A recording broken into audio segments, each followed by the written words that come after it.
Well, every expired letter that I send out, I give them $1 million. This is my business card. It's a very unconventional business card. I know you've got a really strategic take as to when you're contacting expireds, how you're finding out about them, what you're sending them. Do you want to kind of take us through that journey? Well, when I send my expireds, because I did research, I put my house on the market for 24 hours and let it expire. And the next day, my competition sent me their ammunition. I was like, thank you very much. For somebody that's maybe not where they want to be in their business today, what kind of advice would you have going forward saying, you know, the past doesn't have to define the future. Let's get started with what we need to do going forward. You need to play to win. The 4 quadrants of playing to win. Do you know what they are? Let's hear it. You're about to learn some of the most innovative marketing strategies that I've ever heard of in the real estate industry, and I don't see a single other person talking about it. But not only that, you're also going to hear about the most creative expired listing strategy that I again have ever heard of. And lastly, we're going to be unpacking and debunking one of the biggest myths when it comes to leveraging YouTube for lead generation as a realtor, which is most people think and assume that you can't get in front of people who are 50, 60, 70 years old and generate high quality leads as a realtor on YouTube. But we're going to walk through 2 incredible stories that prove this couldn't be further from the truth and give you the roadmap of how to start attracting high quality leads leveraging YouTube. So today it's my pleasure and honor to bring over Stephen Engasser from South Florida, who specializes in plus 55 communities, and he's been absolutely crushing it with his unique marketing, his creative expired listings, and his YouTube strategies that anybody can follow when it comes to targeting the older demographic. He breaks his entire blueprint down for you in a super tangible way that you'll be able to implement by the end of this video. Now, 2 quick things before we get started. Number 1, I will link all of Stephen's content below in the description so you can check it out for yourself and see what we're talking about, and also use it as a reference for creating your own content going forward. And lastly, Stephen's a servant at heart. He loves helping other agents scale their business, and you're going to learn a ton from this, and we're just touching the tip of the iceberg. So if you want to talk one-on-one with Stephen, click the link in the description. You can book a one-on-one Zoom call with him and talk about partnering with him to get his direct help and mentorship for free. So without further ado, let's bring on Stephen and talk about some of these creative and innovative strategies that are certainly going to make a massive impact on your business going forward. What's going on, guys? Welcome back to another exciting interview where today we've got on a very special guest, a conversation that I'm really excited to have because Stephen here from South Florida has an unbelievable wealth of creative strategies when it comes to scaling his production, not just YouTube, which is what we're going to start with, but a number of creative things that I've genuinely never seen anybody else talk about or actually implement in their business. And I know that every time you've shared this, Stephen, people have been blown away asking how to get more and learn more. So really excited to have you on here today, man. Thank you for having me. It's an honor, and it's one of the things I just checked off my bucket list. Well, grateful to have you too, man, and to be partners with you. And so, you know, let's just give some people some context before we start diving in as to who you are, where you're from, and then we can start going to some of the specific strategies that you've seen incredible success with. Originally from Long Island, New York, moved to Florida in the 1980s, moved to South Florida in late 2003. And that's when I got my real estate license. So I've been a realtor for just a little over 20 years. And I found you on YouTube here a couple of years ago, and I wasn't even looking to switch brokerages or anything. I just sit here pumping away my expired letters, and I got my phone sitting on the cradle over here, and I just watch YouTube videos as I'm stuffing envelopes. And one day I stumble upon you, and then I noticed every morning at 8 o'clock, this guy, Mike, he's got a video. So I'm like, oh, I'm watching and watching and watching, and you're like, hey, subscribe. I'm like, oh, I could subscribe. Now I get notified when you post your video. So then I started watching and watching. You're like, if you want to know more, click the link below and set an appointment. And I'm like, I could talk to this guy. So I set an appointment, and now here I am on the same call with you. I'm blown away right now. I couldn't believe I'll ever be here. Well, it's all due to your hard work because you've got a lot to share and a lot of things that are of value to, you know, the industry. So I'm really excited to kind of have this opportunity to unpack those. And I think let's kind of start with YouTube because you kind of went in that direction. And, you know, I'd love to kind of hear about your YouTube journey because I know that there's kind of that stigma that I hear a lot of times from people that are starting to kind of enter their foray into YouTube of people of a certain demographic don't consume YouTube. And you've proven that to be very much not the case. So That's I'd love to kind of so hear. true. Yeah, so let's talk about that. Why did you start your own channel, and let's kind of go into that journey. Well, I started a YouTube channel probably, I think, in 2011 and 12, just as a marketing tactic. When I went on a listing appointment, I said, hey, I'm going to put your video on YouTube. Well, back in 2012, YouTube wasn't as popular. Mr. Beast wasn't around. It was, yeah, when I told people I'm going to put your property on YouTube, they're like, that's odd. That's just very strange to do that. Well, I just did it, and I had 56 subscribers. Now, today, I'm up to 390. I've got over 200 videos, and I've been putting videos because I've been watching your training. I watch your videos, and I'm doing what you're telling me to do. Create a logo, market yourself, not your broker. So I have a professional logo. I got a new headshot.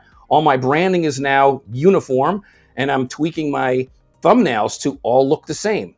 So here's a story about the demographics of who watches YouTube and who's watching YouTube for real estate. A couple of months ago, I went up to Green Acres, Florida, which is just south of West Palm Beach. I do not market over there. It's too far away. This lady calls me, says, Stephen, I want to sell my condo, blah, blah, blah. Well, I was driving, so I couldn't check to see if it was an expired listings because that's my forte. When I get home, I look up the property and I notice it's not expired. She hasn't listed it and has never been listed. So when I get to her property, she's probably like in her 60s, 65 years old. And I walk in the front door, and little grandma, who's about 80 or 90 years old, sitting in a rocking chair, watching a TV on the wall. And I look up at the TV, and this little old lady is watching real estate videos. And I was like, what are you doing? She goes, oh, we're watching YouTube videos. Here's the kicker, because we don't have a computer. And I was like, huh, there's a whole group of people out there that are watching these videos because they don't have access to a computer, but they have smart TVs and all this stuff, and they're watching there. So just a week ago, as I was preparing for this interview, I was like, I need to start tweaking my videos to those people because I do a lot of 55 and over community video tours on my listings. So I'm like, instead of saying, go to my comments and, there's my contact information. Now I put my phone number. I go like this. I'm like, here's my phone number right there on the screen, because the elderly people, they're not going to be able to go on the remote control and where's his phone number? I want to make it super easy. I put my phone number on the screen. I was just shocked. So then I'm sitting there. I'm like, how did you get my number? How did you call me? She goes, oh, we saw you on YouTube. And I was like, it was like, this was my first YouTube lead, and I ended up selling the condo and it sold. So I was like super thrilled that it finally worked. That's amazing, man. I think, there's a couple things that I think are really important there. And the first being that you were cognizant enough to be able to kind of dive a bit deeper into how people are consuming your content. And I think a lot of people think that everybody consumes the right way, or the same way rather. And you kind of understood that there's this demographic that's consuming it different than what we all probably expected. But then you took it a step further and said, okay, based on how they're consuming it, how can I position myself to generate more leads and conversations by putting that phone number on the screen and making it convenient for them? And I think it's really cool to have that level of alertness in order to make sure that you're giving them what they want, understanding that convenience sells, and now you're lending your content to the way that they enjoy consuming it. Yep. So you got to have the phone number large enough for them to see it, because on my business card, that's one of my cards. And on the back of my card, I was in the Navy, and that was my first house. See how big my phone number is? I've had people tell me, the reason I called you because I got 50 expired letters. I called you because I could see your phone number. And they show me all these other business cards, and their phone number is like microscopic. I'm like, you need a magnifying glass to see it. So you got to market to the people who are looking at your stuff. So my phone 100%. Number is huge. If you want them to call you, they have to be able to see your number. I love that. And I think another thing that's really important is you alluded to the fact that you have just shy of 400 subscribers. And I think a lot of people kind of have that misconception that you need to have thousands or tens of thousands of views and thousands of subscribers and this big kind of influential presence in order to start to get tangible results from something like YouTube. But you've also proven that that's also not the case. Right. I look at my analytics, and less than 1% are my subscribers that watch my videos. And for those of you out there that are on the fence about making videos and all of this stuff about YouTube, oh, I'm scared, I don't want to be in front of the camera. I have, as I think this morning, 226 videos. 0 of those videos are perfect. Not one. Every single one of my videos, when I go back and watch them, me and my kids sit on the couch and we laugh. Oh, I made a mistake here. I said this wrong. I flubbed. I'm in the mirror again. So just do it. Like you always say, and all the other coaches, done is better than none. Press record and get it out there. I love that. And so let's kind of talk about the content that's worked for you, knowing that you're, primarily working in plus 55 communities, you're in South Florida. What type of content have you seen generate tangible results from you, whether it be engagement in terms of comments or people that you've talked to have kind of brought up certain topics, but what kind of videos do you find have worked the best for you? Just listed in new construction. Every single one of my listings, I tell them I'm going to come out there, I'm going to take professional pictures, but I'm also going to shoot a YouTube video. And that's the very first thing. As soon as that contract is signed, I said, please step outside and I'm going to shoot right now, because I produce my video and edit it before that listing goes active. So when it goes active, the YouTube video is ready to go. It's in the MLS and I shoot it out to LinkedIn, TikTok, Instagram, everywhere. It goes everywhere. So when an agent sends me a text message, hey, I want to see your property, I send them the link to the YouTube video. I said, is this the property you're talking about? And they're like, whoa, you got a movie on your property? I'm like, I don't waste my time, my friend. So I just picked up a listing a couple of weeks ago. Again, it wasn't an expired listing. And I get to this lady's condo and I said, how did you find me? She goes, oh, I found you on YouTube. And it was like, ah, yes, another one. She had 3 mobile phones, one in her kitchen, one in her bedroom, one in the living room. All 3 of them were playing YouTube videos. And she's like, I'm so happy to have a celebrity in my house. And I'm like, I'm not a celebrity, I'm a real estate agent. But she was watching YouTube and she's a retired lady. And she's like, I'm moving back to the Philippines and I found you on YouTube. So sell my condo. So I got the listing. Incredible, man. I love that story. And it's been so cool to see you getting, these results. And I think one of the things that I really admired about you, going back to that concept that I always harp on of done is better than perfect, is that you really do embody that. You don't have some, 8K super expensive setup to create your content with unbelievably, flashy editing. No. Let's talk about your setup and kind of what you're doing in order to get to the point where you're just consistently recording and getting it out there. I have an Osmo 6 gimbal. I use my Rode mic and an iPhone. That's it. And I'm using Microsoft, which is it used to be called Microsoft Movie Maker. Now it's called Clipchamp, and I use the paid version.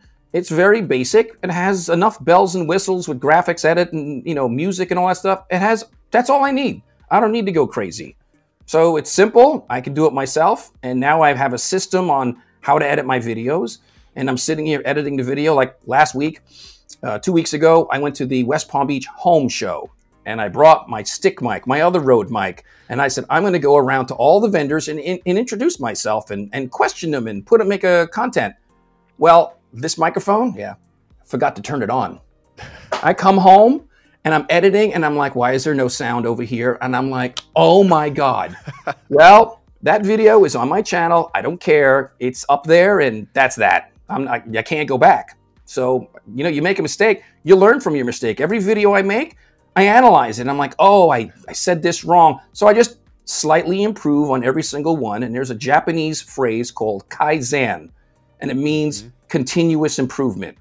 Once you improve on something, now figure out, how can I make that better? And you improve that, now how can I make that better? And you just keep on going. Incredible. That is a concept I'd love to unpack here for a second. And I get your pain, because there's been many times, there was a time I recorded a 2-hour webinar and forgot to record the audio, and it was just me talking in dead silence. And, so I get it. But again, it's a learning experience and everything happens for us for a reason. And, now I always test my audio. I test everything before I start recording, and it's saved me many, many a times. And so let's talk about that, because I think a lot of people, when it comes to getting started with their YouTube channel, they're not very intentional about it. They're kind of just posting for the sake of posting. They are just going through the motions, but they're not doing what you just said, which is, to me, one of the most important concepts, is going back and auditing your own content to actually be critical of yourself in a positive way. And so for you, what does that process look like of that iterative journey to make sure that, you know, every video you're just doing something a little bit better? And over time, now you're at the point where I've seen your videos and you're natural, you're at home, you're fun. And I think that's why you're converting and connecting, because you on camera is you in person, and, you know, it's very seamless. So what does that look like for you when you kind of audit your own content? I analyze every single video. I watch my video several times before I publish it to YouTube, make sure it's okay. And if I made a mistake and there's no way I can fix the editing because there's no audio or there's a shadow or I said something wrong, I go back and edit it, and I'll put text in. Like sometimes I've done new construction and I said the wrong square footage, and I'll pop text up, mistake, oops, error, and I just move forward. You know, we're all human. We all make mistakes. I'm not, you know, Netflix. I'm not a major broadcast company. I'm a real estate agent popping up videos on YouTube. Here we go. That's it. Very simple. You don't have to overcomplicate it. Now, a question that I have for you before we go into some of the other ninja strategies that you've been able to apply to your business, because I think you've got a wealth of knowledge based on your experience and a really fun, playful take on a lot of things that a lot of people tend to make boring. Let's talk about actually enjoying the journey of YouTube, because I think regardless if you choose cold calling or door knocking or whatever avenue of lead generation that you decide to kind of commit to, you're only going to excel at it if you find enjoyment in the process. And I find a lot of people get to the point where it's like, okay, you're going to dread YouTube in the beginning just because it's unfamiliar, it's foreign, it's a bit logistically heavy until you get the hang of it. I get that. But a lot of people 1-2 years later still haven't found enjoyment in doing it, which directly reflects in the delivery of their content. How have you started to enjoy that process or find love in creating content, which evidently has increased your lead conversion? Well, I am not camera shy. I love being on camera. 20 years ago, a mortgage broker sent me an email, and it was a video email from some company. And as soon as I saw I could be on video in my email, I was all over it. And now 20 some odd years later, we have YouTube, and I could broadcast myself.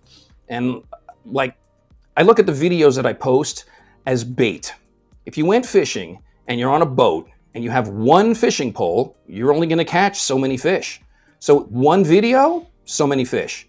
200 videos, way more fish. So keep putting that bait in the water. Keep recording, whether it's a 1-minute video or 30 minutes. Every one is more bait. It's another piece of another eyeball looking at your content and looking at you. So just keep posting the videos, perfect or not, just get it done. Yeah, 100%. And I love that. And I can't wait to see your content continue to thrive and convert, and excited to, you know, spend some time with you in person in Nashville. And so, you know, the other two things that I think are really unique is how you've approached your branding, but also how you've approached expired listings and kind of other forms of lead generation, which you've done very well. So let's kind of start with your branding, because personal branding is something that a lot of people understand is important, but I find that a lot of people misconstrue the actual goal of personal branding, because a lot of people look at the act of building a personal brand versus the outcome that they're looking for. When you really unpack it, nobody wants to build a personal brand. What they want, the outcome, is to be recognized and to differentiate themselves from other agents. The medium of getting there is a personal brand, but the personal brand has to be different, and you have to find creative ways to differentiate yourself. Let's talk about some of the ways that you've done that, because you've got a pretty cool business card, but not just that, how you actually present it, where you give it, when you give it. What does that look like for you? Well, every expired letter that I send out, I give them $1 million. And this is what I give them. This is my business card. It's a very unconventional business card. And on the back, it has my information, my QR code to YouTube, my information, hire a veteran to sell your home. It's got my information and this. So when I go to a networking event, like at a Chamber of Commerce, I'm wearing a shirt and I walk into the networking event and people see this. They see money sticking out of my pocket. And as soon as I pull one out and I give one The person next to them says, "Ooh, I want one. I want one. I want one." Years ago, I started out with $500 bills, eXp Realty. So these are my new ones. And then I switched to the $1 million because these look more like real money. So I give these to everybody, everywhere I go. Every gated community in the city of Parkland knows me as the man on the $1 million bill. "Oh, you're the guy on the money." "Yeah, yeah." And they open the gate and they let me in. I leave them as a tip. I leave them everywhere. Any opportunity, I can give someone money. And as soon as I whip it out and I'm like, "Here," and they look at it, "Oh, no, no." I said, "No, no, that's my business card." They're like, "Oh, that's cool." And I've had people from my $500 bills call me. I just rented a lady a condo last January, and I don't even remember. I sent her an expired letter. She goes, "Stephen, I have your $500 bill on my refrigerator." I said, when did I send it to you?" She goes, "Oh, like 8 years ago." I'm like, someone's going to save money. They're not going to throw this away. So I still have, your traditional business card, and I have, my very first house, which is an aircraft carrier. So I do get a lot of business from my military veteran status. People call me because you're a veteran. So I use any avenue I can to make the phone ring. I love that. It's so cool. It's so whimsical. It's so playful, but it's also so you. And I think that's one of the really important concepts is, as I've gotten to know you better, like there's certain people that I know couldn't maybe pull that off as authentically as you do because you are fun, you are playful, you like to take a lighthearted approach to connecting with people in your business, and that reflects in your content, but also your branding. And I think that's where I hope people can take that takeaway of saying, authentically to me, for me, it was the wrapped purple car. That was my medium. That was a little bit edgy, a little bit different, but it stood out, but it was me.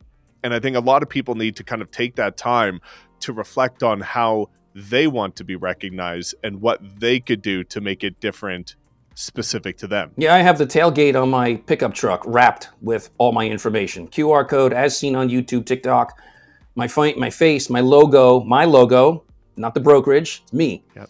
And my kids are like, "Dad, it's embarrassing." I'm like, "Hey, you want a new iPhone? I got to make that phone ring, so be quiet."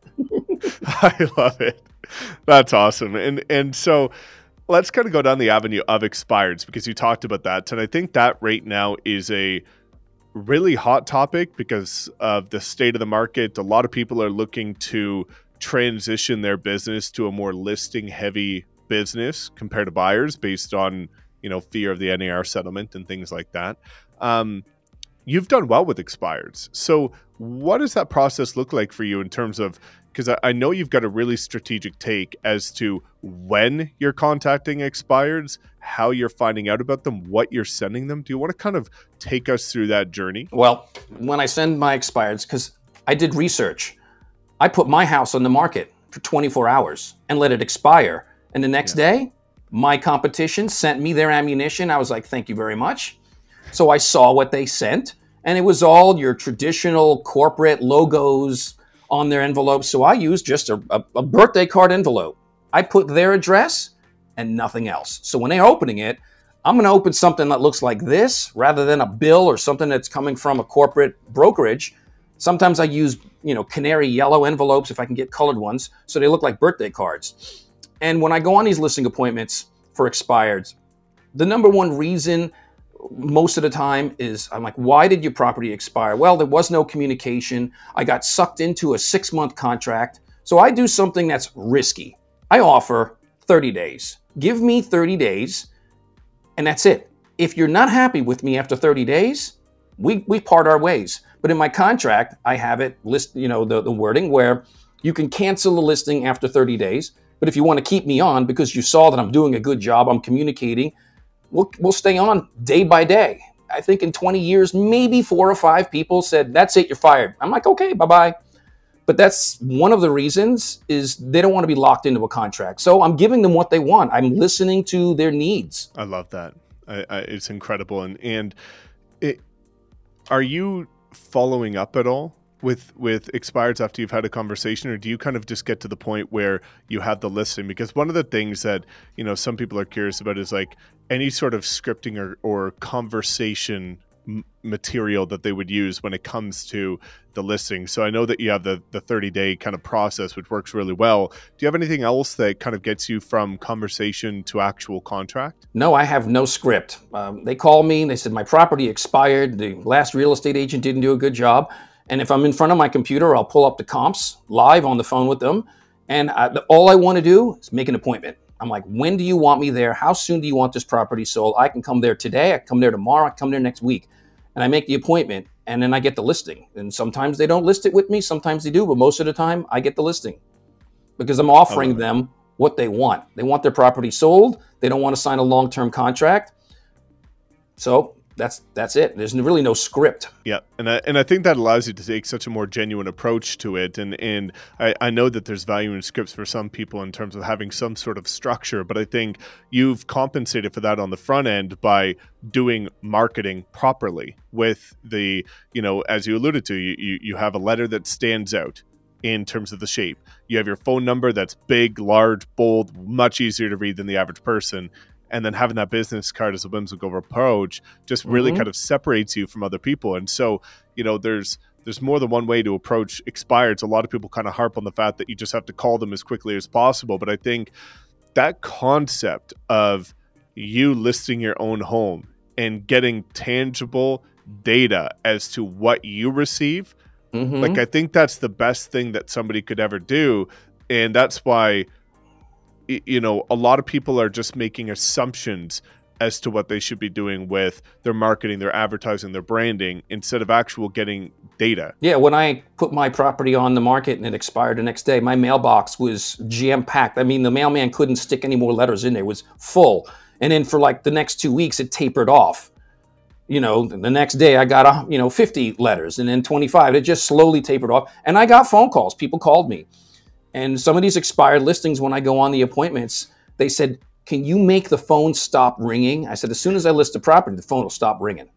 Because they're like, I'm fed up with all these people. My phone won't stop ringing. And I'm like, I don't make phone calls. I don't want to be that annoying agent. Send you a letter. You like what I wrote? Give me a call.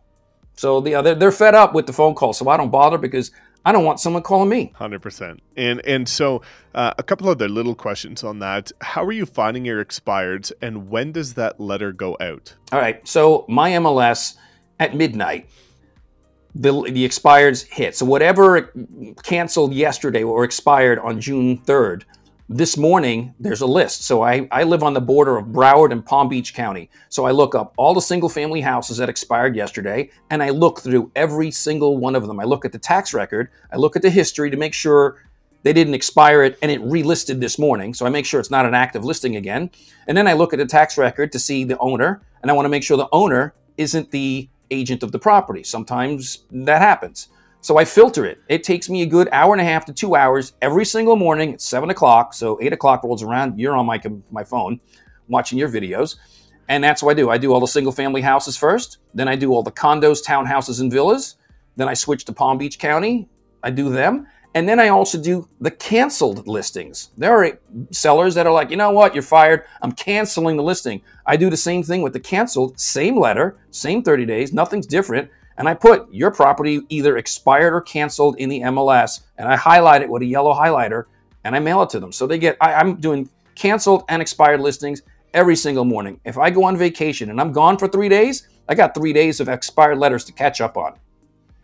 I don't miss. That's incredible. I don't miss a beat. Well, I think that's an important concept that I think we should kind of unpack, is the whole NAR settlement conversation is kind of taking the industry by storm right now, and everybody's concerned. You've done incredibly well just by finding a couple things that have worked for you and being extremely consistent with them relentlessly for years.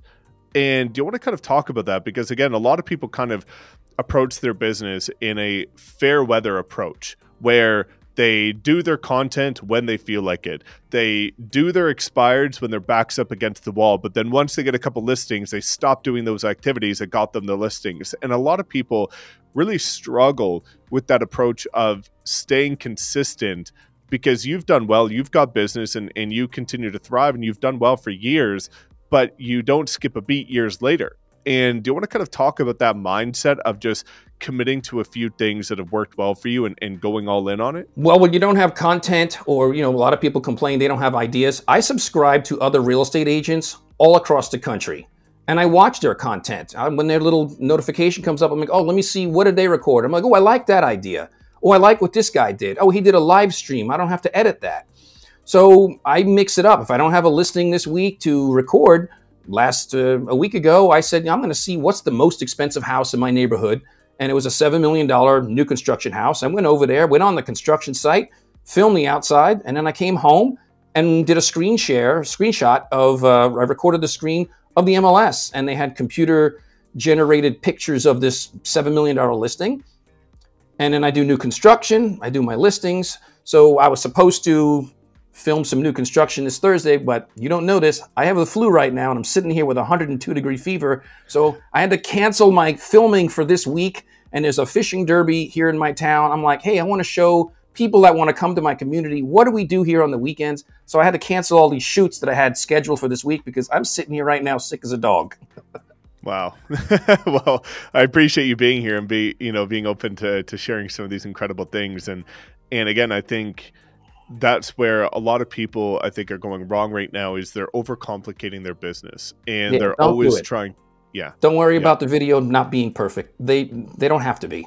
Just do it. 100%. And the truth is that, a video on your channel that's imperfect is going to be doing a lot more for your business than no video at all. And I think a lot of people are taking the approach of saying, well, if it doesn't look like this, or if it doesn't look like that, guys, then I'm just not going to do it because there's no way that it's going to stand out. There's no way somebody would watch me over him or her with their fancy editing and their super high quality gear. But I think a lot of people fail to realize that there's always going to be somebody that relates and connects with you based on your age, your gender, your demographic, your language, your ethnicity, whatever the situation, your personality type.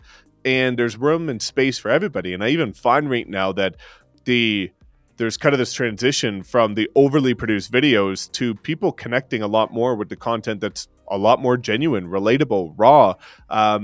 Because again, you could build that relationship and that like, know, and trust factor with them so much easier. That's right.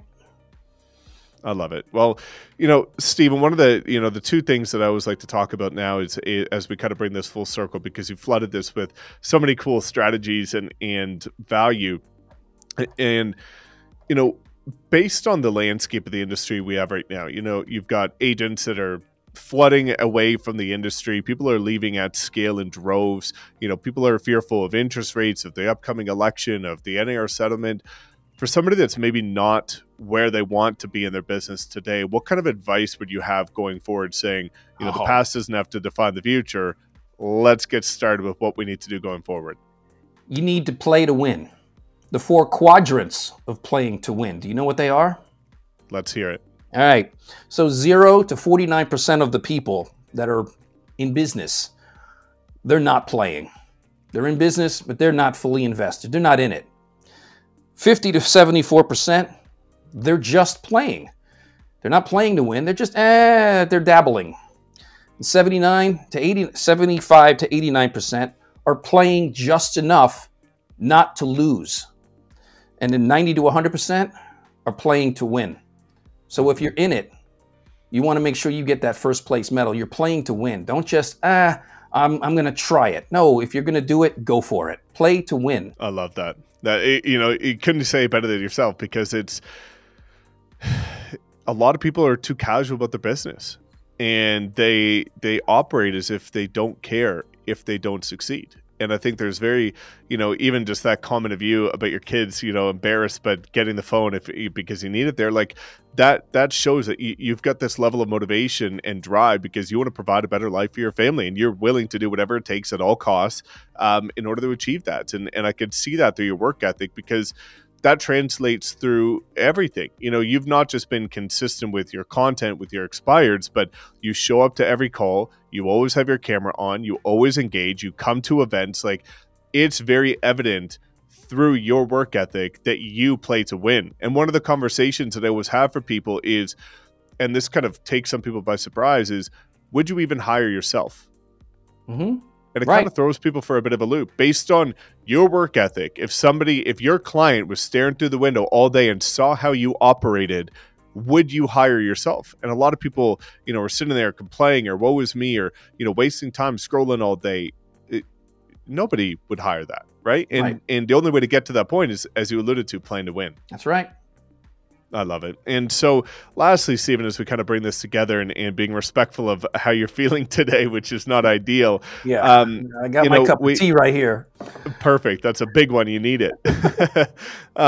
You and I are partners, and you're a servant at heart. You love helping people, and you've done just that for many, many people. And I think you've got we just touched the surface on some of the cool strategies that you have, and I've heard many, many more that you've got to share, kind of tucked in your back pocket. The question that I always have for people is, firstly, why did you make the decision to join EXP? And then secondly, what can people expect when partnering with you and myself together? The number one reason for EXP, I wasn't planning on joining EXP. I saw your videos. I watched several of them. And I remember our interview. I said, hey, is this about the YouTube Social Media Academy thing? Or is this about joining EXP? And you're like, oh, it's about joining EXP. And I was like, I don't want to leave my brokerage. I'm perfectly happy there, but I really want this Social Agent Academy thing. So I'm like, okay, I'm in. So I switched. So I had absolutely no idea, or I didn't want to leave my brokerage. I was happy, but now I'm even happier because you've trained me to be better, and I'm watching all your coaching. I didn't get none of this training from my previous broker because they were a 100% club, and they're like, just get the deals and close them, and that's it. There was no training at all, zero. So I was like, okay, this is a no-brainer. So I'm still here. I love it, and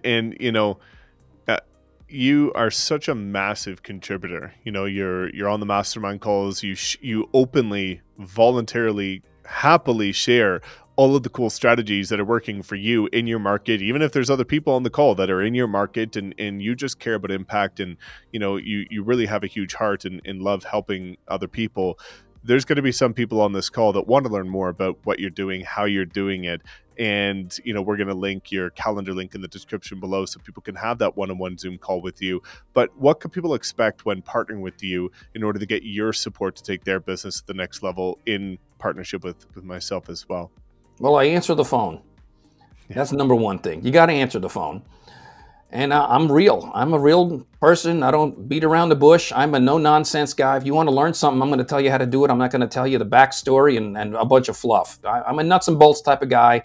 Tell me how it works, and let's get going. I love that. And again, I think having your leadership and somebody that's actively always innovating, always doing things differently, always trying to find that competitive edge, but also doing it consistently is what people need right now. And there's a lot of people that maybe aren't where they need to be or want to be in their business, but that doesn't mean that it can't get to where you want it to be going forward. But you have to make a change, and you have to do something different. And you of all people continue to do things differently in the most creative of ways, and I think that's what always continues to help you stand out. Yeah, you got to be different. So go get yourself some $1 million bills. I love it. If you want the name of the company, I don't make any money from them, but they're in Atlanta, Georgia. Awesome. What is it? It's called Atlanta Ad Graphics, and Perfect. They're in Alpharetta, Georgia. And there's a lady there named Tammy. She'll take your order over the phone, and usually within a day or two, these are shipped. That's incredible. Well, yeah, and they come stacked in plastic bundles. It looks like I'm getting drug money. The UPS guy, I said, "Oh, my money is here," and they're like, "I get big stacks cash." So I got them in my desk. I got them in my pickup truck. Everywhere I go, I'm passing out $1 million bills. That's incredible. Well, I think we're going to have to find a way to get you an affiliate link because they're probably going to get hit up this week. So, well, Stephen, again, I want to be respectful, and you need to go rest up and get better. We've got a call this afternoon anyway, but super grateful for you to share all of this, knowledge and experience, and to, I think, one of the big takeaways I hope people get is that everybody's on YouTube, and don't turn a blind eye to just think and make the assumption that your target avatar isn't on there. You've proven that that's not the case, and I'm really grateful for all the things that you've shared. So guys, I'm going to make sure to link Stephen's content below, his YouTube channel, so you can check it out for reference, all of his social profiles, and his calendar link so you can book a private one-on-one call with him. So Stephen, thanks again, man. Thank you, Mike. See ya. Take care, guys.